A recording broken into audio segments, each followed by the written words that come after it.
पूर्णबंदी से कोरोना संक्रमण का चक्र तोड़ने का संकल्प कामयाब साबित नहीं हुआ है। संक्रमितों की संख्या लगातार बढ़ रही है और इसके दूर दराज के इलाकों गांवों में भी अपने पांव पसारने की आशंका बढ़ गई है। इससे निस्संदेह राज्य सरकारों की चुनौती बढ़ गई है। अर्थव्यवस्था पर पड़ती भूरी मार को देखते हुए बंदी के चौथे चरण में व्यावसायिक गतिविधियों को इजाज़त दे दी गई है। परिवहन सेवाएं भी धीरे धीरे शुरू हो गई।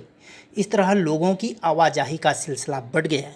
माना जा रहा है कि कल कारखाने, दुकानें, व्यावसायिक गतिविधियां शुरू होंगी तो लोगों को काम मिलना शुरू हो जाएगा और प्रवासी मजदूरों का अपने घरों की तरफ लौटने का सिलसिला रुकेगा।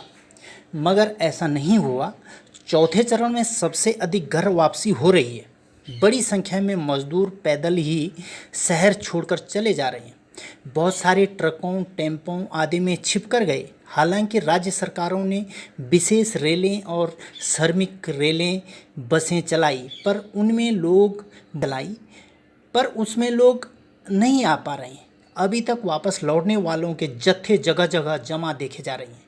हालांकि इन लोगों की संख्या वगैरह करने के बाद ही भेजा जा रहा है और जहां पहुंच रहे हैं वहाँ भी जांच के इंतजाम है। मगर गांव लौटे लोगों में जिस तरह संक्रमण का खतरा बना हुआ है, उससे सरकारों को नई रणनीति बनाने की जरूरत रेखांकित करती है। देश में संक्रमितों की संख्या 1.25 लाख के करीब पहुंचने को है। यह कुछ सुकूनदेह है कि ठीक होने वाले मरीजों की संख्या भी बढ़ रही है, पर चिंता की बात यह भी है कि मृतकों का आंकड़ा भी निरंतर ऊपर की ओर बढ़ है। बड़े शहरों में संक्रमितों की पहचान और इलाज के इंतजाम हैं। वहाँ योग्य चिकित्सकों के दल भी हैं, पर गांव में इसके लिए कोई पुख्ता इंतजाम नहीं हो पाई। हालांकि कुछ ग्राम पंचायतें बाहर से आए लोगों के लिए एकांतवास आदि का इंतजाम कर रही हैं, पर ज़्यादातर गांव में ऐसा कोई सख्त और पुख्ता उपाय नहीं किया गया है। इसलिए शहरों से लौटे संक्रमितों से दूसरे लोगों में संक्रमण फैलने का खतरा बढ़ गया है। चूँकि कोरोना की रोकथाम के लिए अभी तक कोई कारगर दवा नहीं मिल पाई है, इसलिए इस विषाणु का खतरा लंबे समय तक बना रहेगा। इससे बचाव के लिए सामाजिक दूरी और साफ सफाई जैसे उपायों पर अमल जरूरी है। पर गांव में पहुंच रहे कई लोग इस मामले में लापरवाही बरत सकते हैं। कई साधन के अभाव और जागरूकता की कमी के चलते एहतियाती उपायों पर अमल नहीं कर पाते।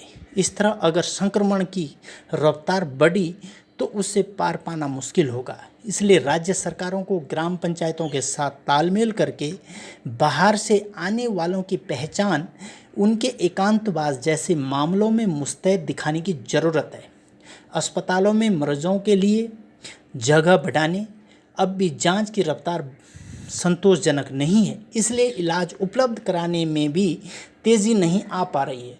इस दिशा में भी गति लाने की ज़रूरत है। स्वास्थ्य मंत्रालय ने कहा है कि अब कोरोना सदा हमारे साथ रहेगा जब तक इसका मेडिसिन नहीं बनता है, इसलिए इसके साथ जीना सीखना होगा। मगर इसका यह अर्थ नहीं है कि इससे बचाव के उपायों पर अमल में शिथिलता बरती जाए।